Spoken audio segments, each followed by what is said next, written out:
what are you going to do? Are you going to pay for it? Are you going to pay the injured players and their families for the injuries that they have received in helping you to be a multi-billion-dollar operation? I mean, it was like, oh, the girl talked. Now we can get back into some serious business. Commissioner Goodell, is there a link between playing professional football and the likelihood of contracting a brain-related injury?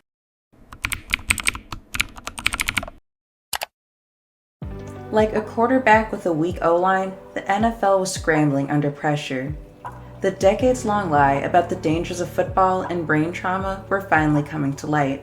But even under the microscope, the NFL wasn't just ignoring the science of concussions, it was burying it alive.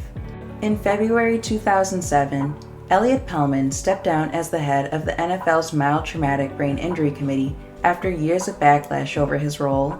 Pellman, the head of the NFL's Brain Research Committee, wasn't even a brain doctor. He was a rheumatologist, a joint specialist.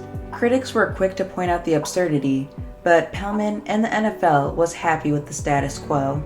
Pellman was the MTBI head and the Jets team doctor.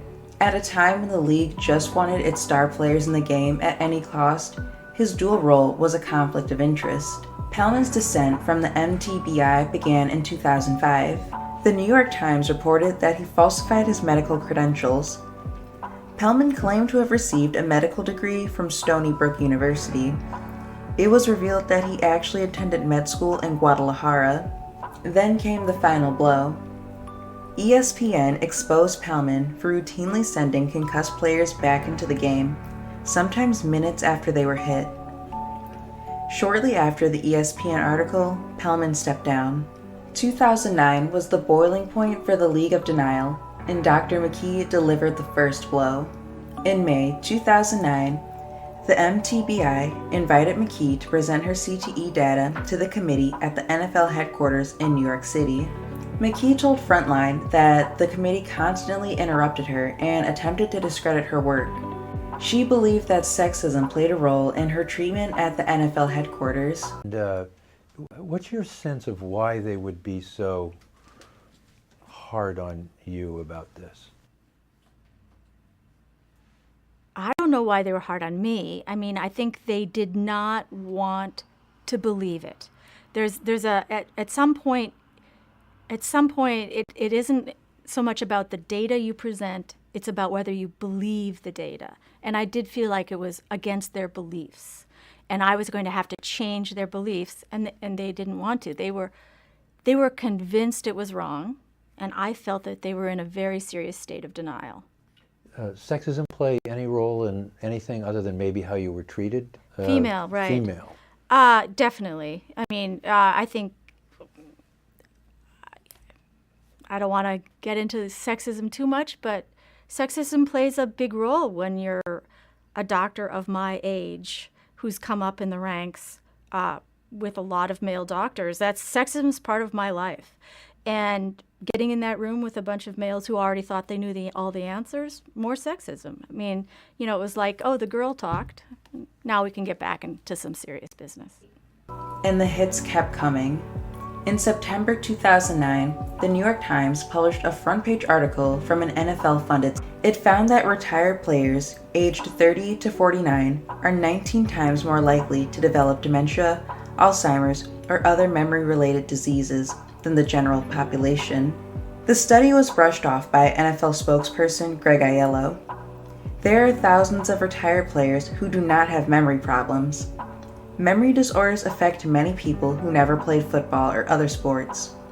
We are trying to understand it as it relates to our retired players. The League of Denial had to face the consequences of the decades-long lie on October 28, 2009, when Congress launched a hearing to determine if the NFL lied to their players and the public about the dangers of concussions and CTE. House representatives tore into the NFL for raking in billions while tossing scraps to the brain-damaged players who made it happen. Rep. Maxine Waters grilled the league on how they were helping former players and their families, then ripped them for being all talk and no action when they danced around the question. We have heard from the NFL time and time again. You're always studying. You're always trying. You're hopeful. I want to know, what are you doing in the negotiations that are going on now to deal with this problem and other problems related to the injuries that football players obtain and its impact on their health later on? Well, again, we're at the very early stages of negotiations, but I believe that we will be addressing these matters in a responsible fashion, that we'll be able to come back before you at some point in time and say that we have addressed these in a way that's responsible. You are, $8 billion organization who have not taken seriously your responsibility to the players. The fact of the matter is, yes, people want to play. The fact of the matter is, they're going to be injured. And we know, no matter what kind of helmet you build, no matter what kind of equipment that you have, it is a dangerous sport. And people are going to be injured. The only question is, what are you going to do? Are you going to pay for it? Are you going to pay the injured players and their families for the injuries that they have received in helping you to be a multi-billion-dollar operation? That's the only question. When Rep. Linda Sanchez confronted Goodell, she compared the NFL to tobacco companies' deception around the dangers of smoking. I'm a little concerned, and I hear the concern expressed by some of the witnesses on the panel today, that the NFL sort of has this kind of blanket denial or minimizing of the fact that there may be this, link. And it sort of reminds me of the tobacco companies pre-90s when they kept saying, no, there's no link between smoking and damage to your health or ill health effects. And they were forced to admit that that was incorrect through a spate of litigation in the 1990s. Congress members were particularly frustrated with NFL Commissioner Roger Goodell, who fiercely defended NFL policies on head injuries and the league's treatment of former players who suffer from cognitive disabilities after their careers. But Goodell refused to answer one simple question he was asked multiple times during the hearing. Is there a link between football and brain injuries? Commissioner Goodell, is there a link between playing professional football and the likelihood of contracting a brain-related injury, such as dementia, Alzheimer's, depression, or CTE? Chairman, let me address your first question. You're obviously seeing a lot of data and a lot of information that our committees and others have presented with respect to the linkage. And the medical experts should be the one to be able to continue that debate. But our bottom line is we're not waiting for that debate to continue. We want to make sure our game is safe, and we're doing everything we possibly can for our players now. And that is why we have engaged aggressively in making changes to our game. We have done some of the things that have been discussed here on a variety of levels. Let's start with the fact that we have made significant rule changes to our game. 5 rule changes this year alone have been made that I think are improving the safety and welfare of our players. They have had a positive impact in the short term that they've been in place, and we will continue, as we have done every year, to evaluate rule changes to make our game safer. Many of those changes this year were specific to head injuries and making sure that we take certain techniques out of the game that can be unsafe for our players, both in the short term and potentially in the long term. We have also engaged very aggressively on education. We have worked with the Players Association, with our medical doctors, to create information that we can share with our players and also with players at other levels. It's very important responsibility to set the right... Well, you've testified to that. Yes. But I just asked you a simple question. What's the answer? The answer is the medical experts are no better than I would with respect to that, but we are not treating that in any way and delaying anything that we do. We are reinforcing our commitment to make sure we make the safest possible field for our... Okay, I've heard it.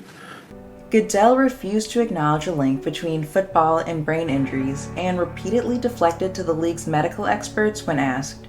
The MTBI was grilled for its shady collection of data for concussions, the blatant conflict of interest with the league, and its refusal to acknowledge growing CTE evidence.